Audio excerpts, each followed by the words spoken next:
Welcome back to Wordy Wednesday. Well, today I thought we'd have some fun with pronunciations. Now, I have a list of words for you, and I would say at least 70% of these words are in the average daily vocabulary of most people. So, when we come back,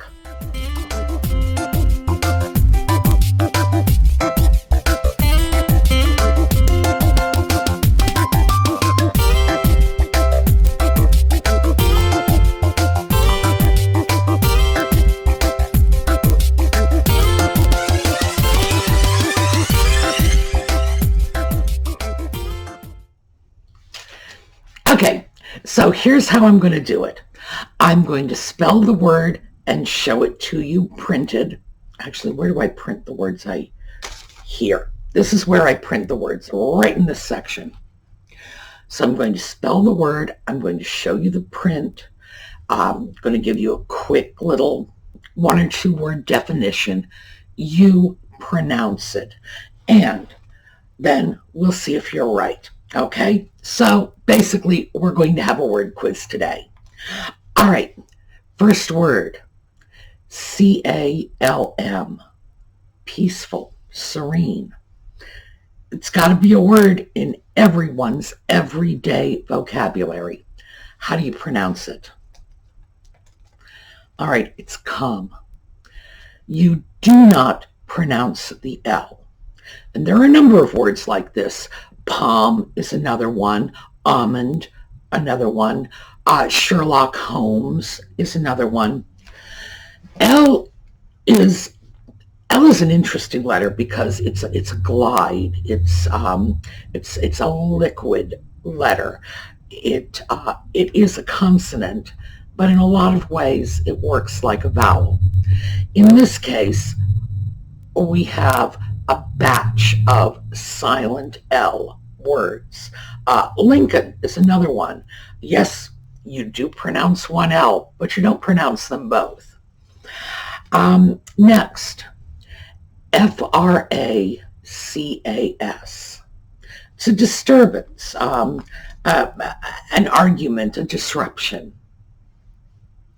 What do you think? Fracas. You'll hear a lot of people pronounce it fracas. I knew someone, college educated, bright person, habitually pronounced it fracas and used the word frequently. So talk about get on my nerves. Ooh. That one is not a word that is in our everyday vocabulary, but it's a word most of us are familiar with. So, fracas, interesting. Next, mispronounced. And that is troublesome in a playful kind of way. This is one of our daily vocabulary words. Mischievous.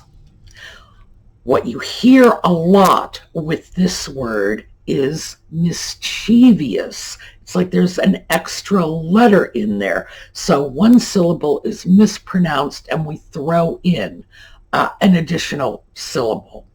Now, mischievous, very simple, and this is a word that is actually pronounced pretty much as it's spelled. But for some reason, some of us we just have to go the extra mile and throw a little extra in on that. This one, D-R-A-U-G-H-T. It's cold air. What do you think? Draft. We pronounce it as if it's D-R-A-F-T. But when you look at the word, and you'll see it up here, notice the similarity to laugh. There you go. So this is one of those delightful Old English words that have a whole batch of letters that we are just not pronouncing anymore. So, old word, old spelling, old pronunciation. Here, this is an easy one. GALA. That's like a social event, a celebration. What do you think? Gala. Now, this one we frequently hear as gala. I hear gala a lot from a lot of people, not just people that, you would say, oh, well, that's somebody who dropped out of school in the 4th grade. No, I'm talking about very well-educated people. And if you'll recall, we talked about this with foyer.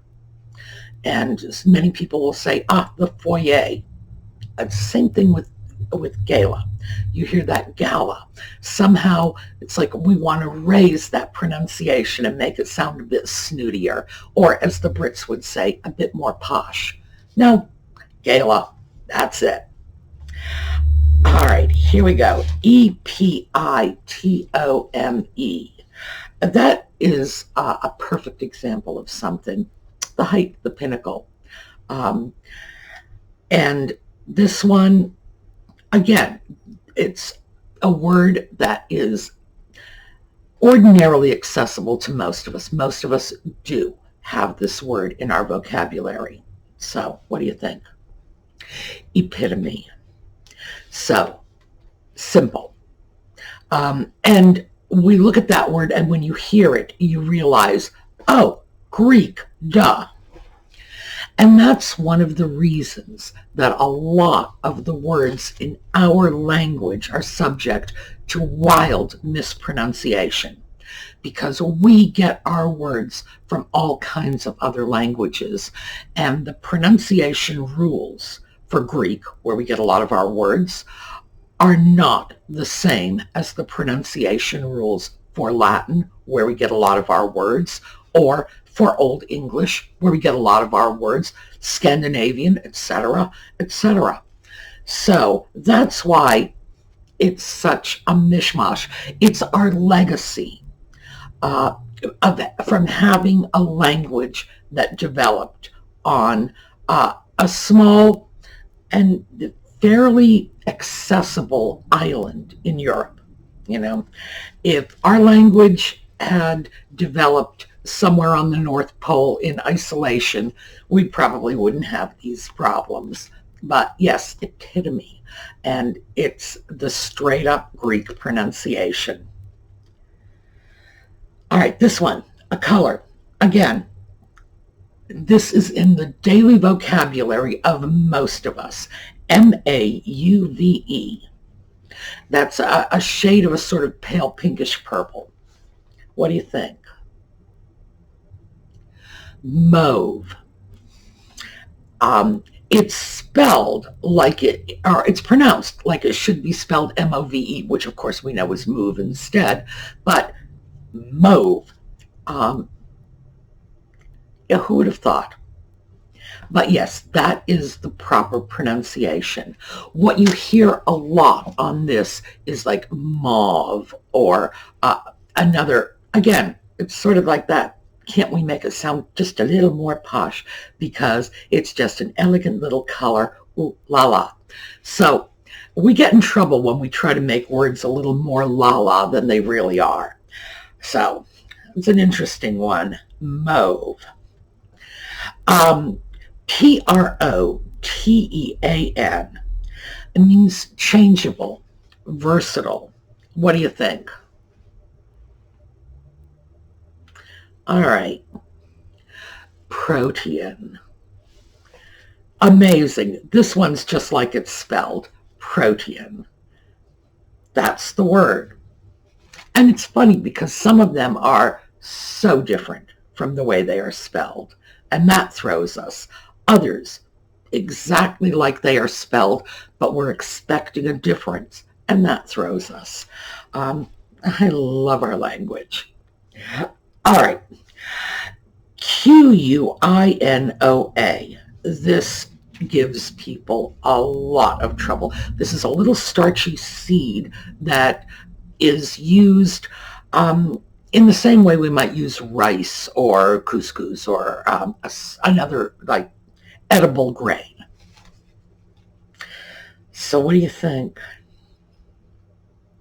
Quinoa. Quinoa. Personally, I would not have pulled that out of the word.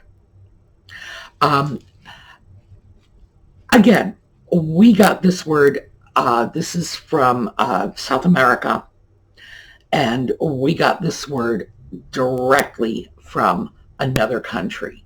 And we took their word, pulled it in, anglicized the pronunciation a little, and there you go.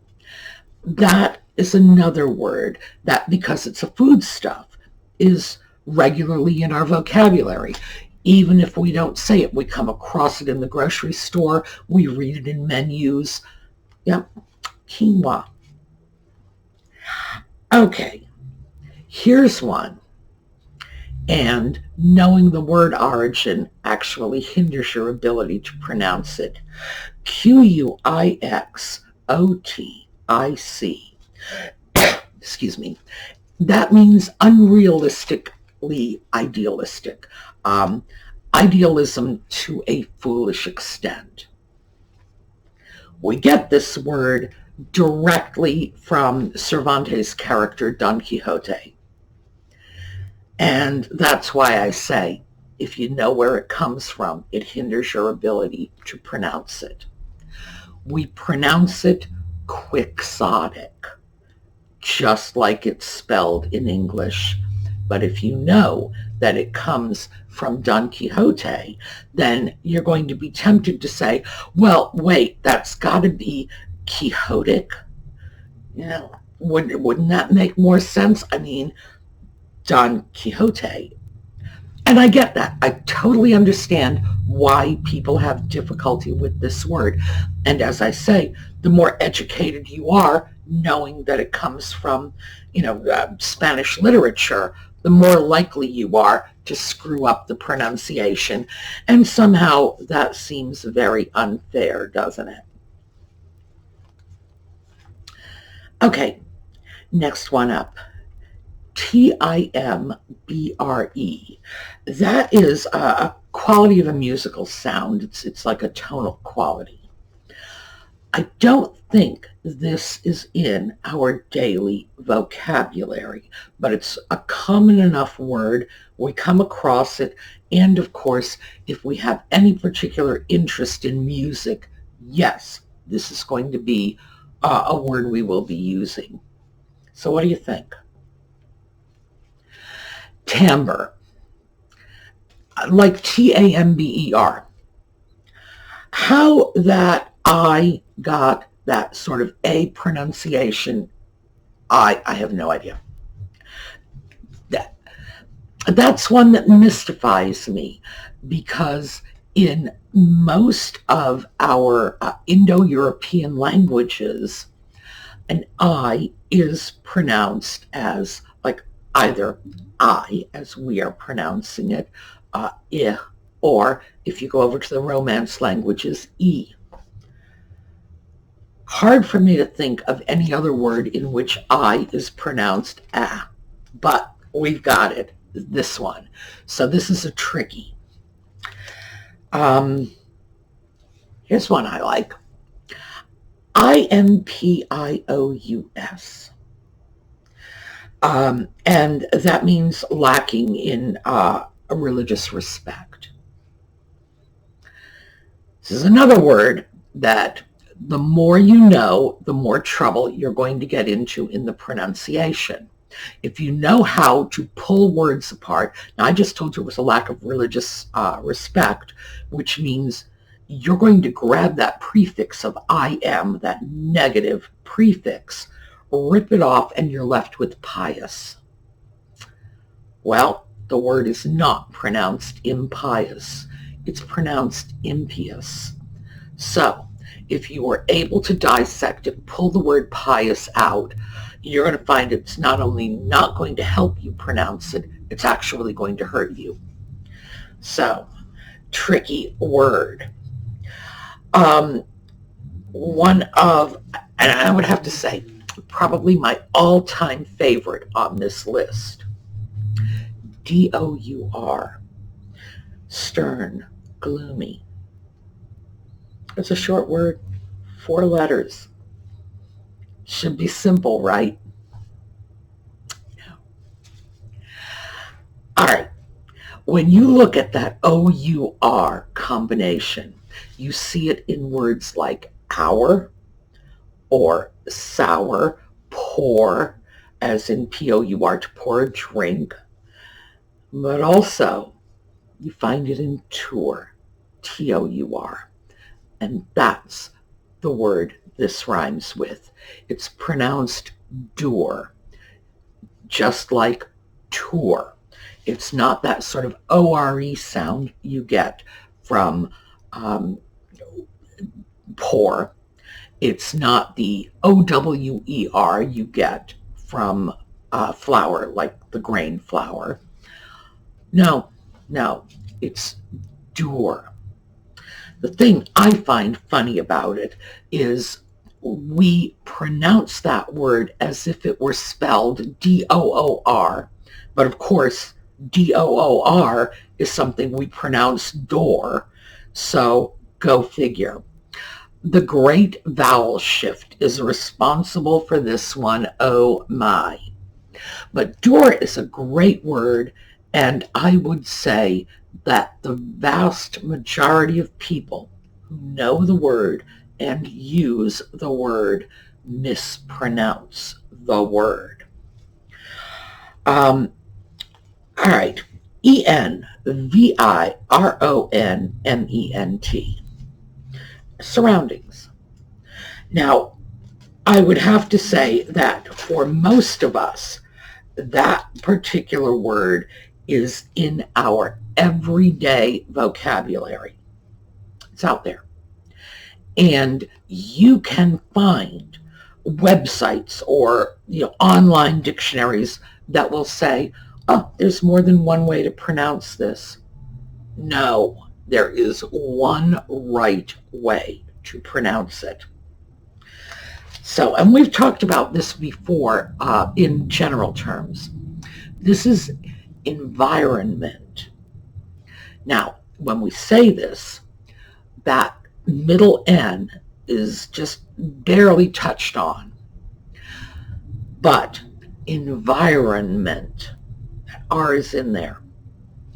A lot of us use the word when we pronounce it as if the core of that word is iron, like flat iron or the ferrous metal.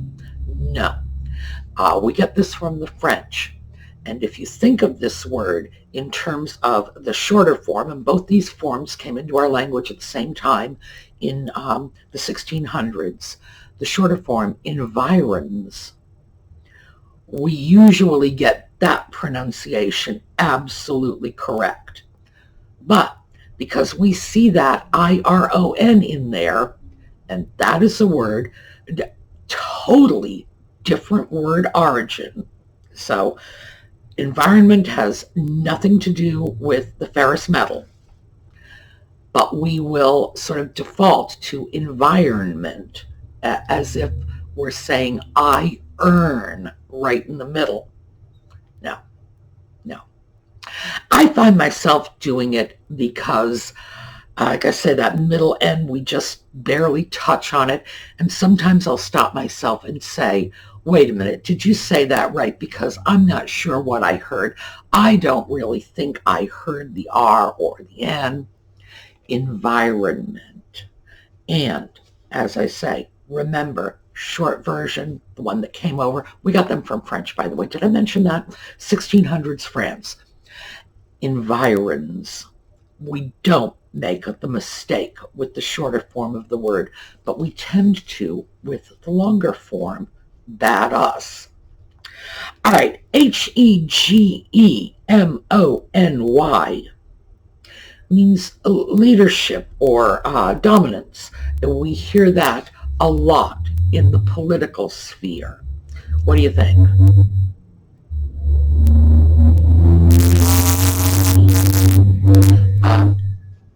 Again, foreign word coming in we've kept the foreign pronunciation again. This is a word that we hear a lot if we read about history or if we watch some of those in-depth news programs. We used to hear it a lot when we were talking about Southeast Asia back in the 60s. Remember that whole thing, the domino theory? If we don't do something in Vietnam, everybody's going to become communist. And it's like, well, no, sorry, a communist system is not survivable. So, they can all become communists for all I care, because eventually it will collapse. It's not a workable system. We discovered that ourselves in Jamestown.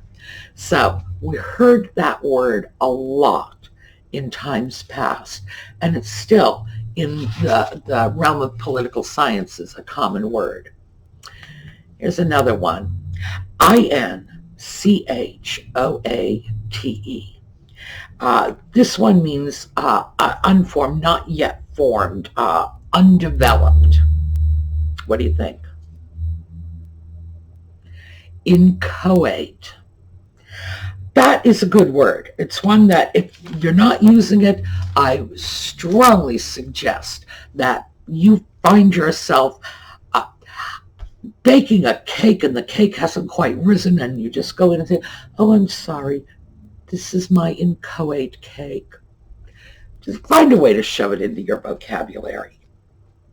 All right, and we have a final bonus word because we've got two pronunciations for this. Macabre.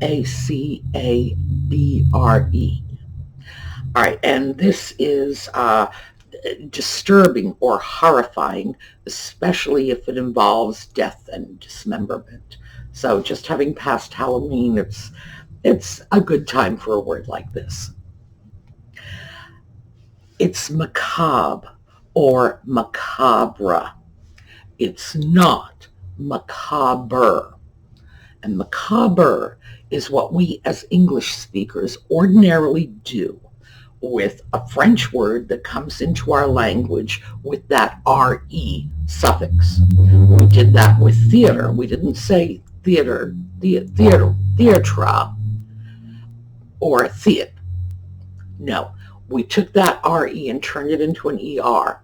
We haven't done that with macabre, and we just either stick with as close as we can come to the French, which is macabre, or we anglicize the RE to macabre. Macabre is, we didn't do that. I'm sure we were tempted to. Believe me, we are tempted to anglicize just about everything. So, what did you think? How did you do with these words? How many of these words are in your vocabulary? Certainly, if they are in your vocabulary, you got them all right. Well, congratulations. If they are not in your vocabulary, well, let's see if we can find some good excuses to drop them in. All right. Have a terrific day. I will see you all tomorrow for book club. Remember, that's Thursday, 8 p.m. Eastern time. That's when those videos air. But of course, they'll be there. You'll find them. And for those of you who are not into book club with us, well, we miss you. But we'll see you Friday morning. All right. Have a great day.